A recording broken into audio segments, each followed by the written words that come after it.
결혼 전에 초본 때우는 건 기본 아니니? 네? 초본이요? 무당이 그러더라. 너희 둘 상극이래. 그럼 결혼하지 말라는 건가요? 엄마 원래 그래 그냥 넘어가자. 결혼은 두 사람의 선택이라고 믿었다. 하지만 현실은 달랐다. 새벽 3시 침대에서 일어난 수지는 거실로 나갔다. 침대에 누워 있으면 숨이 차오른다.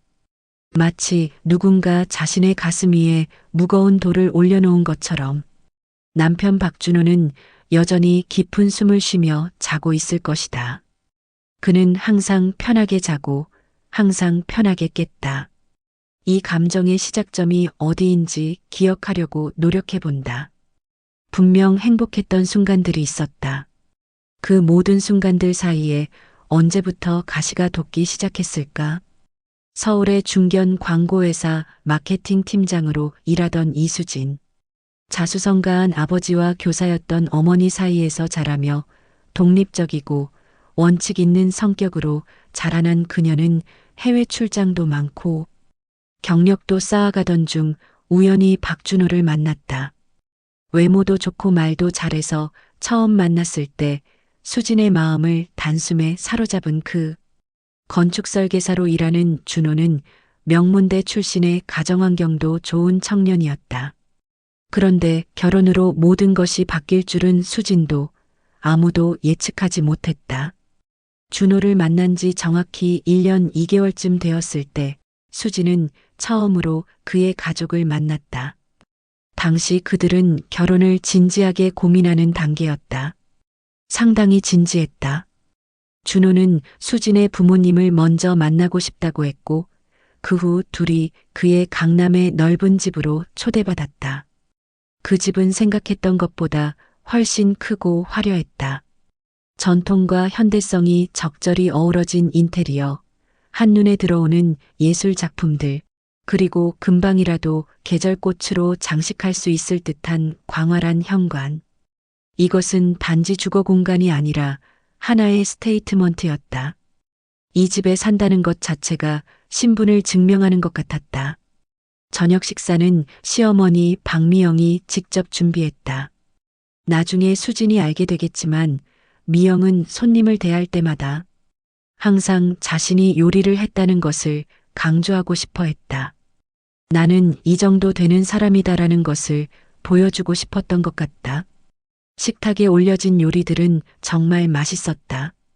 우렁된장찌개, 소불고기, 명란젓, 야채전. 모두 정성스러운 손맛이 묻어나는 음식들이었다. 미영은 62세의 전업주부였다. 명문대 출신의 남편을 자랑으로 여기며 아들을 지배하는 것을 모성이라고 착각하는 여인. 통제욕이 강했고 자신의 기준만이 정답이라고 믿었다. 얘가 어디서 이렇게 좋은 사람을 만났어? 식탁에 앉자마자 미영은 준호의 팔을 자연스럽게 끼웠다. 마치 아이를 안는 것처럼. 그 동작은 너무 자연스러워서 오히려 어색했다. 준호는 어릴 때부터 내 거야. 웃음이 섞여 있었지만 그 말은 농담처럼 들렸으면서도 농담처럼 들리지 않았다. 따뜻한 손길이 가시가 되어 수진을 건드렸다. 벌써 시작된 거구나. 싸움이 아닌 무형의 경쟁이.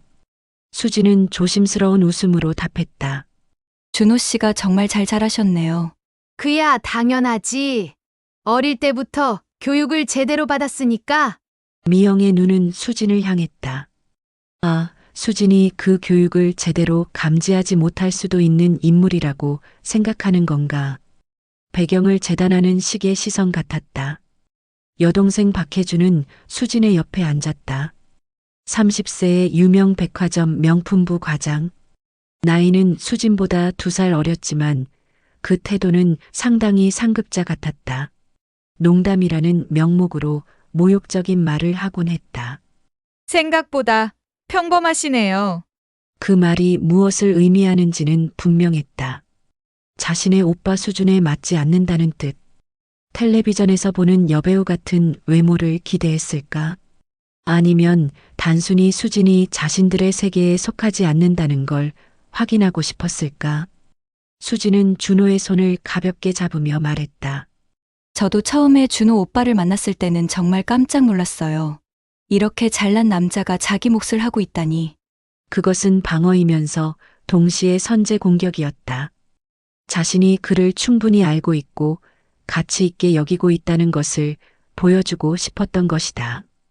준호는 옆에 앉아 있으면서도 아무 말도 하지 않았다. 단지 웃기만 했다. 34세의 남자는 어머니의 강한 통제 아래에서 자라며 중요한 순간에 자신의 의견을 제대로 표현하지 못하는 습성이 있었다. 그것은 이미 체에 밴 것처럼 깊이 박혀 있었다. 그날 밤 그의 집에서 나온 후 차 안에서 준호가 물었다. 어때? 우리 엄마랑 여동생. 수지는 솔직하게 대답하고 싶었다. 뭔가 이상하다고. 뭔가 자신이 환영받지 않는다고. 뭔가 여기서는 자신이 손님일 뿐이라고. 하지만 입에서 나온 건 다른 말이었다. 좋아. 엄마도 따뜻하고 동생도 재미있고. 그것은 거짓이었다. 그리고 그것이 둘의 첫 거짓이었다. 결혼은 아마도 많은 거짓들로 시작되는 것 같다. 신혼집에 들어가면서 수지는 생각했다. 이 사람의 가족과 평생을 함께해야 한다는 게 이제 현실이 되는 건가? 혈연이 자신을 대체할 수 없다는 걸 깨달으면서 수지는 처음으로 불안감을 느꼈다. 집에 도착했을 때 서울의 밤하늘은 유독 어두웠다. 이유 없이 가슴이 답답했다. 마치 새로운 세계에 발을 들이려다가 발이 떨어지지 않는 사람처럼. 우리 엄마 원래 그래. 모든 사람한테 다 그렇게 해. 그 말은 위로가 아니었다. 그것은 핑계였다. 식사 후 수진과 준호가 차를 타고 귀가하던 길, 수진이 조심스럽게 그 장면들을 언급하자 준호는 이렇게 답했다. 그 말은 수진을 안심시키지 못했다. 오히려 더 깊은 불안감으로 빠지게 했다. 준호의 프로포즈는 서툴렀다. 그가 정한 장소는 강남의 한 고급 레스토랑이었다. 저녁 시간에 대창을 굽고 있는데 준호가 갑자기 포크를 놨다. 그리고는 준비한 목걸이를 꺼냈다. 다이아몬드 반지가 아닌 목걸이였다. 사실 수지는 처음에 그게 프로포즈인 줄 몰랐다. 하지만 그의 눈을 보면서 그의 떨리는 손을 보면서 깨달았다. 이것은 그가 할 수 있는 최선이라는 걸. 수진이와 함께 살고 싶어. 내 아내가 되어줄래? 그 말은 영화처럼 멋있지 않았다. 하지만 진심이었다. 수지는 울었다. 그리고 웃으며 그의 손을 잡았다. 그렇게 둘은 약혼자가 되었다.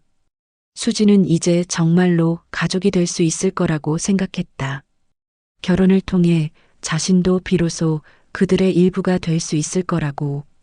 그것은 순진한 생각이었다. 결혼 준비를 본격적으로 시작하자마자 분위기는 급격히 바뀌었다. 미영은 더 이상 수진을 손님이나 약혼자로 대하지 않았다. 수진은 이제 공사장의 자재였다. 점검되어야 하고 정정되어야 하는. 첫 번째 자료 요청이 들어온 건 약혼 발표 일주일 후였다. 결혼 전에 과거는 깨끗해야 하는 거 아니니? 그 말이 무엇을 의미하는지 수진은 바로 알아챘다. 수진의 과거, 수진의 학력, 수진의 경력, 수진의 가족 배경, 그 모든 것을 검증하고 싶다는 뜻이었다. 네. 왜요? 수진은 조심스럽게 물었다. 요즘 세상 복잡하잖아. 너도 알겠지만 결혼 전에 신랑 쪽에서 확인하는 게 당연한 절차지. 너희 회사에서도 그렇지 않아? 신원조회 같은 거. 그것은 신원조회가 아니었다. 그것은 감시였다. 통제의 시작이었다. 제가 뭘 증명해야 하나요? 초본이랑 가족관계 증명서. 그리고 신용조회도 괜찮으면 해줄 수 있어. 신용조회. 그것은 정말 황당했다. 수지는 은행원도 아니고 대출을 받으려는 사람도 아닌데. 하지만 그럼에도 수지는 거절하지 못했다. 알겠습니다. 집에 돌아와서 수지는 준호에게 말했다. 어머님이 나한테 초본을 떼오라고 했어. 준호는 놀랐다. 적어도 그렇게 보였다. 뭐? 엄마가? 결혼 전에 과거를 확인해야 한다고. 수지는 자신이 하지 않은 잘못을 자신의 약점처럼 느끼기 시작했다. 마치 그 요청이 정당한 것처럼 자신의 존재에 자괴감을 품기 시작한 것이다. 엄마한테 얘기할게. 하지만 준호는 그 다음에 아무것도 하지 않았다. 수지는 기다렸다. 아들로서 자신의 아내를 보호할 단 한마디를 기다렸다. 하지만 그 단어는 오지 않았다. 대신 작은 침묵만 집을 가득 채웠다. 며칠이 지났다. 미영과 혜준으로부터 전화가 왔다. 둘 다 같은 내용이었다. 초본 언제 떼와? 준호가 얘기했어. 수지는 신용조회를 거절했지만 초본과 가족관계 증명서는 준비했다. 대체 왜인지는 모르겠지만 거절할 수 없는 죄책감을 느꼈다. 마치 자신이 뭔가 숨겨야 할 일을 하고 있는 사람처럼. 그리고 그들을 만나는 자리가 잡혔다. 미영의 제안으로 강남의 한 카페였다. 그 카페의 테이블에서 수지는 처음으로 공식적으로 신문을 받았다. 미영은 수진의 초본을 손에 들었다. 마치 보안 요원처럼, 마치 수사관처럼 초본 위의 글자들을 하나하나 읽어나갔다. 아, 너 빚이 있었네. 작은 신용대출이었어요. 대학원 다닐 때 대학원? 뭘 공부했어? 마케팅 전공이에요. 그렇군. 암튼 요즘 세상은 이런 것도 확인해야지. 그 말은 설명이 아닌 정당화였다. 자신의 부당함을 미리 정당화하는 방식이었다. 이것이 정상이라고, 이것이 당연하다고 말하는 방식이었다. 혜주는 수진의 옆에 앉아 있으면서 계속 중얼거렸다. 우와, 신용대출도 있고 그 나이에 대학원? 역시 다르네. 그 다르다는 표현이 수진의 가슴에 못을 박았다. 다르다는 것은 나쁘다는 뜻이었다. 규범에서 벗어나 있다는 뜻이었다. 카페를 나오며 미영이 말했다. 그래도 너는 우리 준호한테 잘해야 해. 이 정도면 고민 많이 해서 받아준 거야. 이 정도? 수지는 자신의 초본을 주었고 가족 배경을 설명했다. 그런데도 이 정도면이라고? 그날 밤 수지는 화장실에서 울었다. 목욕탕의 수증기 속에서 소리 없이 이 결혼에서 자신은 혼자일지도 모른다. 그렇게 처음으로 확실히 느꼈다. 결정타는 그 말이었다. 그리고 그 말은 정말로 수진의 인생을 바꿨다. 준호와 수진이 영화를 보고 있을 때였다. 소파에 누워 있었고 영화는 중간쯤 진행 중이었다. 스크린에서는 로맨틱한 장면이 펼쳐지고 있었는데 수진의 휴대폰이 울렸다. 미영이었다. 수진아, 엄마야. 안녕하세요. 응. 너 요즘 준호랑 잘 지내지? 네, 잘 지내고 있습니다. 그래? 다행이네. 사실 엄마가 무당한테 한번 다녀왔거든. 그 말에서 수진의 몸이 굳었다. 무당. 무당이라니. 혹시 저 때문에요? 아, 그건 아니고. 그냥 결혼 시기가 언제가 좋을까 해서 봤는데. 미영은 의도적으로 말을 끊었다. 그 침묵이 더 많은 것을 말했다. 무슨 일이라도 있나요? 아니, 그게 무당이 뭐라고 하던데. 너랑 준호가 상극이래. 그 순간 수진의 세상이 멈췄다. 아니, 세상이 멈춘 게 아니라 자신의 시간이 멈췄다. 자신의 호흡이 멈췄다. 자신의 심장이 멈췄다. 상극이라고? 그럼 결혼을 말라는 건가요? 아, 뭐 무당 말을 다 들을 수는 없지지. 그래도 괜찮다면 진행하고 나중에 힘들더라도 후회하지 말아야 하는 거야. 그 말은 축복이 아니었다. 그것은 저주였다. 선택지를 주는 척하면서 동시에 책임을 전가하는 저주였다. 전화를 끊고 수지는 한동안 움직일 수 없었다. 준호는 여전히 영화를 보고 있었다. 무슨 일이야? 수지는 준호에게 전화 내용을 그대로 전했다. 어머님이 무당한테 물어봤는데 우리가 상극이라고. 준호의 얼굴이 굳었다. 그리고 나서 그는 한숨을 쉬었다. 또 무당이야? 또, 그럼 전에도 있었다는 뜻인가? 전에도. 응. 엄마가 자주 무당을 가거든. 그냥 무시해. 그 말이 얼마나 무책임한 말인지 준호는 깨닫지 못하는 것 같았다. 가장 중요한 결정, 인생을 함께하기로 한 결정 앞에서 자신의 어머니가 무당을 불러 자신들이 상극이라고 했는데 그것이 무시할 수 있는 문제인가? 그 밤 수지는 거울에 비친 자신의 얼굴을 봤다. 얼굴이 창백했다. 마치 누군가 자신의 피를 뽑아낸 것 같이. 자신이 원하지 않은 결정이, 자신이 컨트롤할 수 없는 누군가의 믿음이 자신의 미래를 위협하고 있었다. 이것이 결혼이라는 건가? 이것이 사랑이라는 건가? 그 후 한개월 가정은 침묵으로 가득 찼다. 준호는 자신의 어머니와 대화하지 않았다. 수진도 묻지 않았다. 둘 다 무당 이야기를 다시 꺼내지 않았지만 그 말은 모든 순간에 떠돌아다녔다. 결국 준호가 움직였다. 어느 날 저녁 그는 집을 나갔고 미영의 집으로 갔다. 수지는 기다렸다. 아마도 준호가 돌아와서 말할 것이다. 그가 어머니와 싸웠다고. 어머니가 무당 따위는 무시하라고 했다고. 자신을 선택한다고. 준호는 밤 11시에 돌아왔다. 얼굴은 창백했다. 엄마한테 얘기했어. 우리가 결혼하려고 결심했다고. 그럼 뭐라고 하셨어? 엄마는 네 인생이라고 했어. 그 말은 축복이 아니었다. 그것은 포기였다. 자신의 아들을 포기하는 어머니의 어조였다. 수지는 그날 밤 준호를 안아주고 싶었다. 하지만 동시에 그를 미워했다. 왜 자신을 그렇게 약하게 사랑하는지, 왜 자신을 위해 싸우는 법을 배우지 않았는지. 결혼식 준비는 전쟁이었다. 미영은 준비 내내 퉁퉁거렸다. 준호와 수진이 결혼식 날짜, 식장, 순서까지 어른들한테 물어보지도 않고 정했다며. 자신의 의견이 전혀 반영되지 않았다며. 마치 자신의 아들이 자신과 단절하려는 것처럼 느껴진다며. 음악 선택을 놓고 싸웠다. 드레스 선택을 놓고 싸웠다. 초대 손님 리스트를 놓고도 싸웠다. 미영은 자신이 알고 있는 사람들을 모두 초대해야 한다고 주장했고, 수지는 자신의 친구들도 있다고 주장했다. 신부 쪽 하객보다 신랑 쪽 하객이 더 많은 게 예의지. 저희도 우리 지인들이 있습니다. 요즘 신부들은 다 자기 마음대로 하더니만 우리 때는 안 그랬어.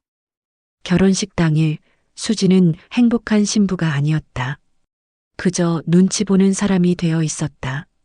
미영의 표정을 살피며 혜준의 비꼬는 말에 웃어주며 웨딩드레스를 입고 선 자신은 마치 무대 위의 배우 같았다.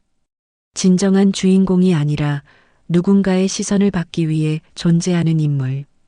진심이 아닌 연기로 하루를 견디는 것.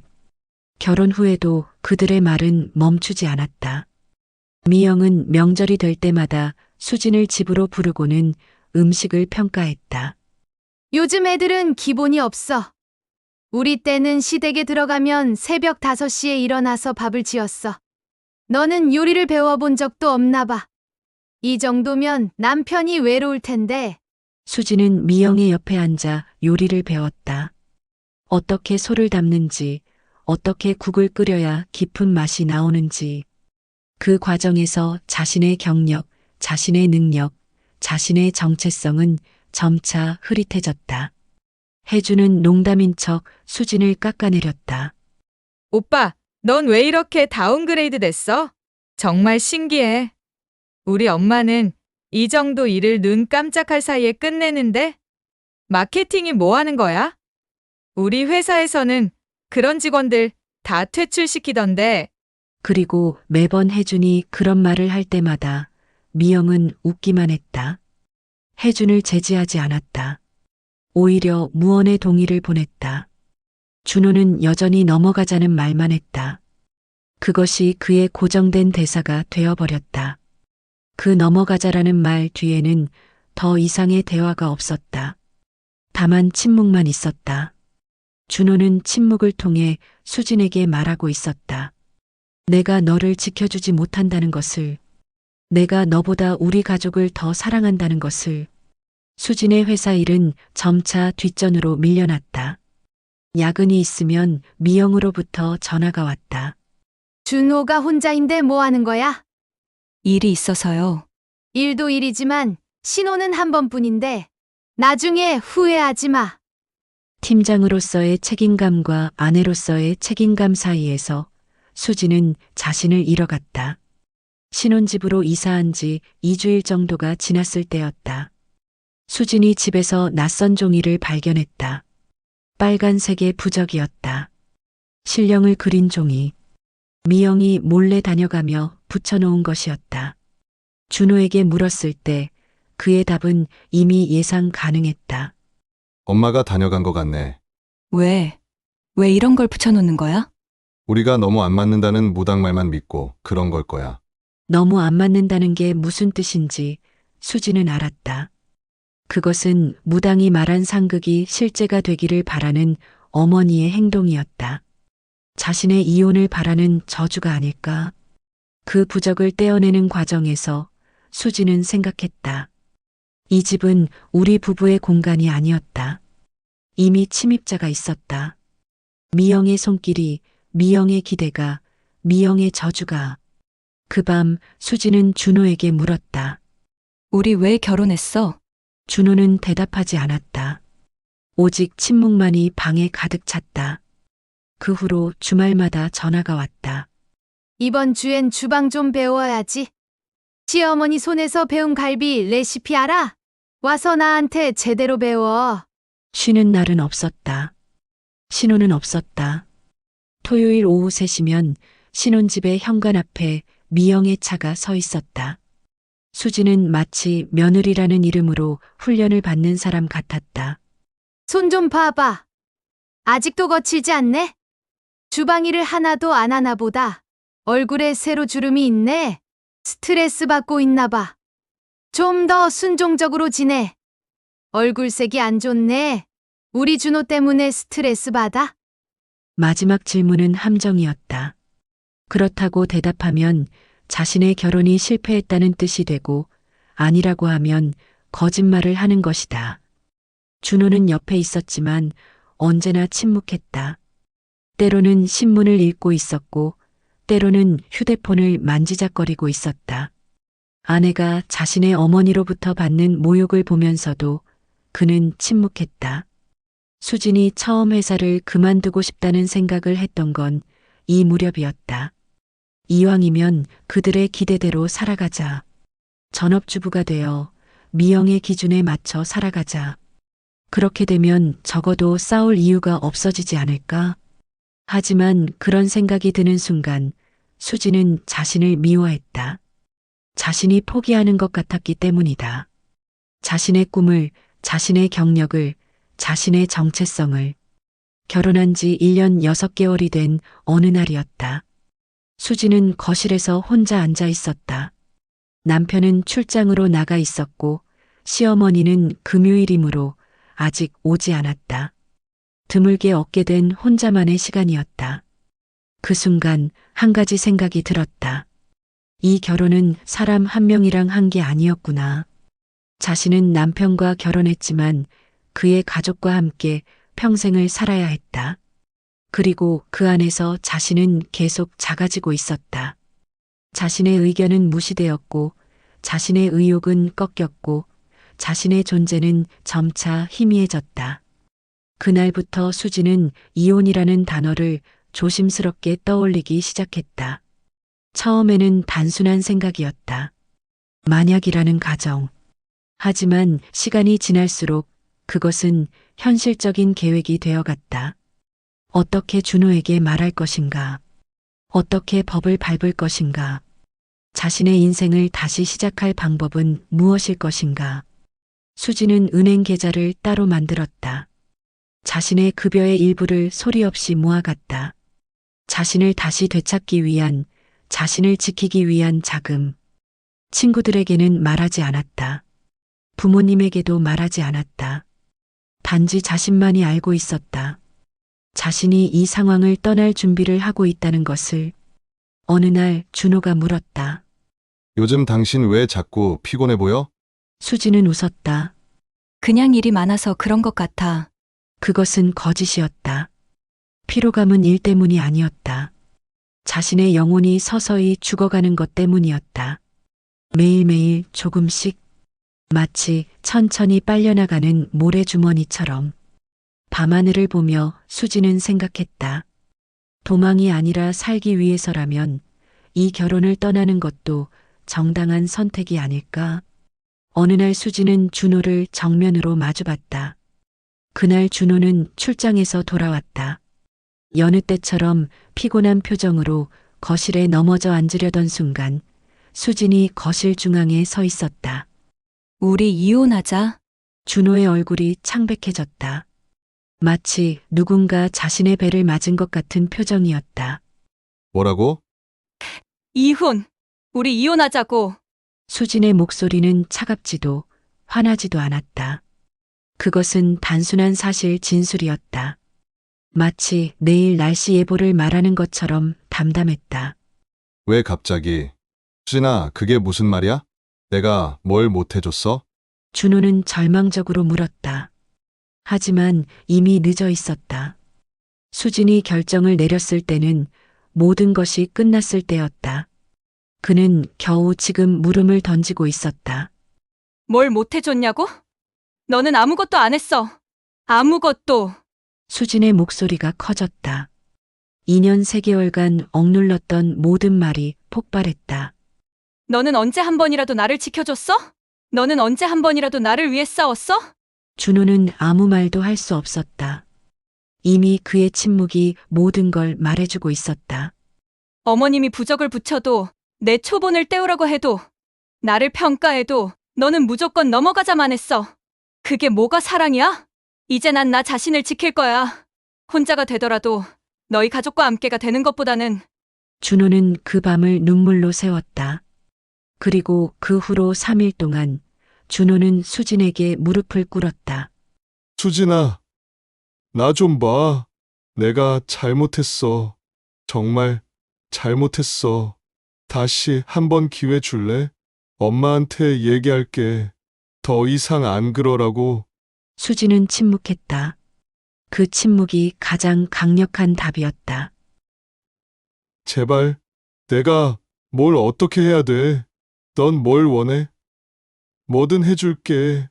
준호는 제발이라는 말을 수십 번 반복했다. 자존심을 구겨넣고 남편으로서의 위엄을 버리고. 하지만 이미 늦어 있었다. 일주일 후 수지는 준호와 마주 앉았다. 준호는 여전히 울고 있었다. 그가 할 수 있는 것은 울고 빌고 약속하는 것뿐이었다. 정말로 우리 끝내는 거야? 응. 내가 엄마랑 연락 끊으면?